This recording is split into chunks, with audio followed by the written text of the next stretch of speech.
Uh, so welcome into Philadelphia Walks TSD. My name is Sharon Cole, or Cole, whatever you want to refer to me as. No big deal. Like I always say here, I've been called everything under the sun. Dinosaur, lizard are my favorite. Squirrel, rat, pig, horse, uh, hippo, whatever. Sticks and stones may break my bones, but words will never hurt me. So um, we can say that words do hurt, of course, um, particularly if there's a specific intention behind them and so forth and so on. But there you go. That's an old saying from a long time ago in hopes of thickening one's skin or hardening one's soul or what have you. So, anyway, sorry for the lighting. It's cloudy outside and I can only get so much out of this light here, and I'm up a little bit earlier than usual for some dog walks. But here we are on day 107 of my one video each day, 365-day raising money donor campaign, trying to build a family fund or start out with an individual fund and then hopefully build it to a family fund for family members left behind after the passings of a lot of people, and not so much of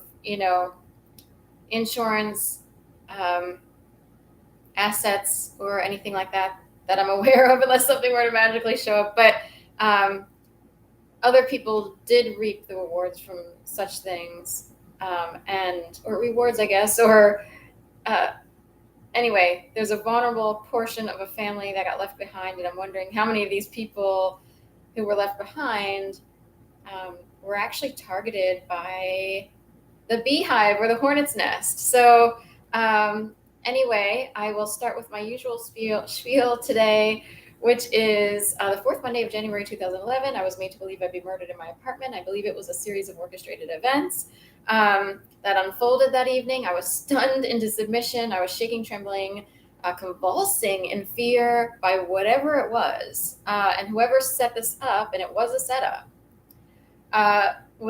knows the law inside and out. They would be heavily educated and know that you could basically get away with it because there's no way to prove that, all these circumstances sounds ruckus, this, that, and the other, and maybe invisible implications, nuances, and so forth and so on. It's like being in a haunted house and not being able to point at a certain person to say, well, that person did this, and maybe we should hold this, that, or whoever accountable. Anyway, I was convulsing, called my sister, then called the police, and next day called my mom, got we're sorry, the number you're trying to reach has been disconnected. So you talk about a horror film. If I had tried to call my mom in the middle of the night, I would have it would have seemed even worse. And I would have potentially wondered if she and my aunt were in danger. But because they were older, and I just knew that because of the hour, I wouldn't bother them. It's more like I'm not even going to try to call there because they're older, they're asleep, and anyway. But if that weren't enough, the games commenced, and it's as if every person who was woven into my life or people I had met in the years leading up to this, because of participation in volunteerism and sports, running, I was doing dragon boat racing, and so forth and so on. All these things I was pursuing because I wanted to find a community and network, sort of as an older person. Sort of like when you move to a city, you try to figure out how to make new connections or what have you. And I was a little bit slow on that. I was a late bloomer, as they say, and I've met a lot of people through the LGBT community and felt supported there at first. And key members of that community for me did the opposite. Like when you reach out to people, hopefully they'll say, oh my gosh, do you want to stay here? Is there something we can do? Sounds like you were really scared. Instead, I got some weird responses that didn't match up with someone who would be therapeutic in nature or supportive in nature, and so forth and so on. But this went on forever. It was so bad. The games, feeling like a cat and mouse game on the streets, street theater, all kinds of stuff related to gang stalking, call stalking, organized stalking, orchestrated harassment, mobbing, and so forth and so on. I had to learn a lot of things in hopes of trying to figure out like how to cope with what was going on, or how to manage or figure out if there was a way out of whatever it was. Even moving to another city, that it doesn't necessarily matter if you do that, I don't think.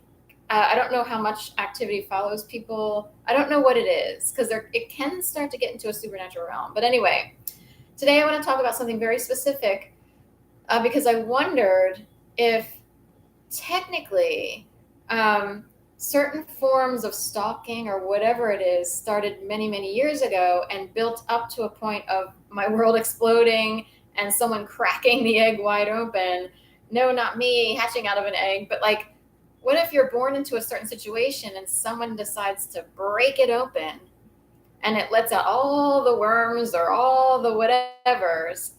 And maybe it's a long-term process of trying to weed out a lot of problems. Well, even though I was being victimized the whole time. So, and I don't love the word victim. Nobody wants to be a victim of anything, but I've had to accept that this is a major thing that occurred. I was severely victimized, and it's not always easy to tell unless you were to hear me flip out on the streets. So, anyway, which isn't in my normal nature. I'm a peaceful person and would like to go on life normally and not be triggered by people who still play out ridiculous things on the street. It is very disturbing to watch what people are doing, and that they will violate your boundaries, they will violate your workspace, and they will violate your private personal space and body, and they just completely ignore you, saying, please don't, please, if you're walking a dog, please don't come closer, this dog will jump and hump or whatever. Oh no, he's fat. And they come anyway, and it's not even their dog. So that seems like a very minor thing, unless it were to happen relentlessly to the point of, where do these people come from? They are hell-bent on violating your space, your boundaries, and even disrespecting your civil rights and requests to back off, So, and major human rights violations all over the place. So anyway, we'll go back to a very long time ago. I was dating a guy while living and working and taking classes at the University of Delaware, and we were riding bikes. I had a bike, he had a bike. I usually rode it just around campus. He was like, hey, let's go out to White Clay Creek, and this is Newark, Delaware, and we'll do like sort of like mountain bike-ish or trail riding or what have you. So I was like, okay, I've never done this before. So he takes me out there, and there's signage like, this is a walking trail, this is a bike trail, and it kind of gets all intertwined out there. And I just kept following him, and I did notice that he might have even said something like, oh, this might be a walking trail or whatever. So he took me down a walking trail on the bikes. I didn't know what to do. I didn't know what to say. It's not like I was like, shouldn't we get over? I wasn't sure what to do. I just kept following him, and besides, we were riding, and he was ahead of me. And I come from a very quiet background where I would just let him take the lead and not really challenge him. I would have almost been afraid to back then I would have been afraid to have a voice and challenge him. So today I would be like, wait a minute, sure, we're going to get in trouble. So on the mountain bike through White Clay Creek, and we do pass this sort of older, I would say like upper 50s couple, man and woman, walking on the walking trail. And they were kind of like, upset that there were bikes on the trail and we were going in opposite directions. So I think we did sort of get off. I forget what we did, but we did try to get out of their way. At the end of the trail where the road is, White Clay Creek Road, a ranger, can you believe this? We each got a ticket for riding our bikes on the walking trail. I didn't even know they issued tickets to bikers in Newark, Delaware. This person I was dating came from a wealthy background compared to what I'm used to. And I'm like, I can't afford, it was like a $70 ticket in the mid-90s. Ouch. I was like, I can't afford, I wanted to cry because I couldn't afford the ticket, and I was angry. I think I even got angry at the ranger because I was like, are you kidding? He wouldn't even listen to the idea of like, well, we didn't realize that, because I actually didn't know. The guy leading me, I don't know if he knew or not, or if he knew the ranger. I'm wondering how many people are set up, or if I was set up. He came from a wealthy background. He was the one dating me. He asked me to do stuff. He should have paid for it. And he knew that I didn't have any money, that I was struggling. So is he a gang stalker? And he works on NASDAQ now, I guess, unless it's fake. I kind of wonder. But anyway, I've looked him up here and there, wondering if he'll be friendly, and isn't. He's so anyway, very wealthy background, Westchester County, New York. That's big money, Mayo Pack. Parents who went to like Berkeley or Southern California and became food scientists. I come from, my mom's a secretary. My dad somehow wound up on the track he went through officer training at a bank. So he had to go through the whole track of a certain type of banking path, and came from, not so great an upbringing, substance abuse in the family and everything else. So anyway, that was the mid 90s. We could go back even further. I started to wonder, because weird things have happened.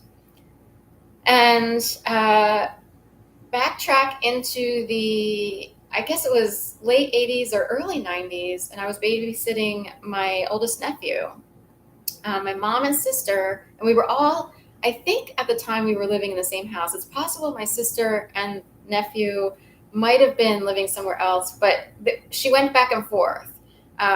So she technically had her first child kind of young-ish, like out of high school. So anyway, I'm babysitting him, and it's summertime. My mom and sister needed to drive down somewhere, like to Dover, Delaware. There was a whole reason they needed to do this. So I was like, I'll take care of my nephew, so forth and so on. And there were certain rooms in the house that were air conditioned, and then we had to close the doors. So we like set up dinner and everything, watching TV or whatever in the air conditioned rooms. All of a sudden I could hear this, rattle, rattle, rattle, rattle, rattle, rattle, rattle. And I was like on alert immediately, because I was by myself, with my sister's toddler. And I did freak out a little bit. And I was like, I think someone's rattling the garage, because the garage would have been somewhat under the rooms, a little bit under the rooms. It was mostly under the room in front of the rooms where the air conditioning was. And I was listening. And he was alarmed, because he was playing and jumping around. And I was wondering, like, I kind of was alerted for a second. So that alerted him. I don't know if he really heard it, because he was so like, sort of just having fun, I guess. I kind of remember him sort of like jumping around and having fun, and not necessarily hearing it like I did. So looking around, I kind of creeped out into the hallway to see if I could hear anything. I was really scared, because I was by myself. I was, I think I might have still been, I can't remember if I was still in high school, if I just started college. And I actually think I was in high school. I can't remember exactly. So anyway, I didn't know what to do, and it would be a while before my mom and sister would return. So I called a couple people to come over. I called like my stepsister and her boyfriend at the time. The boyfriend wondered if it was my boyfriend. Like, do you think it's Brian? And this would be a high school. I was in high school, so it was a high school boyfriend. Do you think it might be him? And I was like, I didn't want to believe such a thing. Like, I don't know. So anyway, I forget I think I might have ultimately called Brian and gone over to his house with my nephew, because I was too afraid to stay at home with my nephew until my mom got back, and would have kept calling the house. Back then we didn't have cell phones or anything, so I would have kept calling the house until they got home, or I would have left a note saying this is where I'm going. So I totally forget. I was scared, SHITLESS. Is it gang stalking, dating back to the late 80s, early 90s? I graduated in 88, so it must have been late 80s.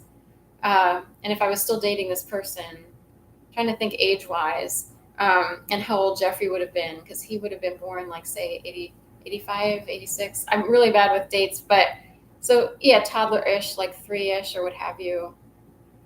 Anyway, that's what I remember. And then even a few years before that, I had visited my dad's house like I always did every other weekend up until I was 18, and then went on to school. And my stepsister often babysat the neighbors, the Crouches or whatever. And this one evening, it was a thing like, do you want to hang out with Kristen or do you want to stay over here with us or blah, blah, blah. My stepbrother usually wasn't around he was older. Both my biological sister and my stepbrother are about 4.5 years older than I am. So often their lives were on a different trajectory while I was experiencing a different, still going through other things. So, and my stepsister would be about 2 years-ish, I think, about 2 years and a few months older than me. So she was babysitting the neighbors right next door to my dad's house, dad and stepmom's house. And I decided I would hang out with her. And after the kids went to bed, there was this like scratching sound, seemingly like in the basement or maybe the ducts, like the heat ducts of the house.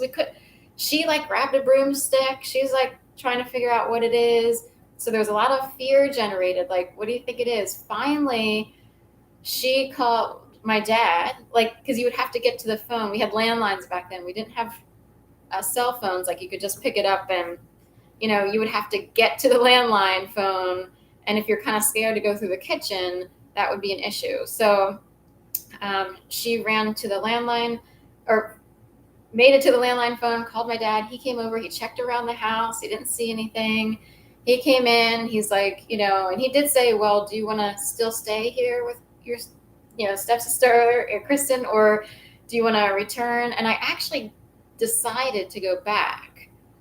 I did wonder, like, I guess I left her hanging there. Like, she seemed okay-ish with it. She didn't seem overly worried about that. I mean, I don't know what she would have done, but I was like, I guess I'll go back with you. I didn't know what to do, to be honest. I was so dissociated normally as a person, for many, many years that I had no clue what to do. But I did go back with my dad because I was scared, quite scared. And I'm wondering, did someone do that on purpose? Was somebody creating creepy sounds on purpose and scaring people? Way back in the mid 80s, maybe even back then it would have been like early-ish 80s to mid 80s. So my specific type of targeting, and there are things that are always done to like startle or scare me or make me worry and this, that, and the other. I'm wondering if it started that far back, or what is it? Is it a worldwide phenomenon? Why are certain people maybe targeted more than others? So how far have setups gone back? Is that a setup? Was the garage door a setup? The bike ticket thing, is that a setup? Because see how it keeps someone oppressed? I don't have any money. Somebody else pulled me into trouble. It seems simple. Luckily it was only a bike ticket. But how many people like that guy, Chuck, who I was dating, pull people into drugs and worse and get them arrested? You see what I mean? Basically good people, even people who explore and their kids and they're stupid or whatever. Everybody does stupid, silly things. And how forgiving is the universe if you're around potentially what I started to wonder was the hornet's nest or the beehive. Okay, so with that said, potentially, and we could go back even further because my mom experienced things here or there, my dad experienced things here or there. And it's like, do people set up certain people to sort of like mock, but also harm at the same time? And really quick, I'll talk about, there was something with my mom where there were icy steps and someone came to visit and then they made a big deal about her not putting salt on the steps, and it was like over the top. And she hadn't had a chance. She was like at work, got home and was going to put the salt out, and then technically it was quick forming ice. And it's like, she didn't have a chance to like get to that point yet. And these people had to make a big deal about it, and with my dad, he got chosen at work for one of these bail out your coworker days. And a guy would come around like a bailiff or a cop. All right, you have to bail out Frank Cole today, for a cause. So it's hidden under a cause. Like the disguise would be, oh, this is for a good cause, like raising money for cancer or raising money for whatever the mission was for Wilmington Trust. He worked at a bank called Wilmington Trust. It's now M&T or M&T Bank. See what I mean? M&T took over the bank. But I'm kind of wondering why he was chosen to be the one to bail out your coworker and parade around. And if people do wind up in trouble or they're lured into trouble, and say he had a daughter, not necessarily me, or a son or whatever, who wound up in a little bit of hot water, and somebody came along and had bail out your coworker, and it's like mocking the dad. Those Would you want to be the one chosen, like bail out your coworker, and you're kind of a personality like, I don't want to have to play along with this today, or say it was actually mocking your situation? My dad would have maybe been able to switch something in his brain if he suspected it for a second. He was better at maybe like compartmentalizing things. But say you've had like a bad month and you're crying all over the place because you have someone in trouble in your family, and then they come along at your workplace and you could barely go to work to begin with because you're tired of it, and someone comes along and it's like, you're going to be bailout coworker day person. Is that targeting? Okay, thank you so much. And I will see you on the flip side. It is day 107. I forgot to add that to the sign. And just food for thought. Thank you so much.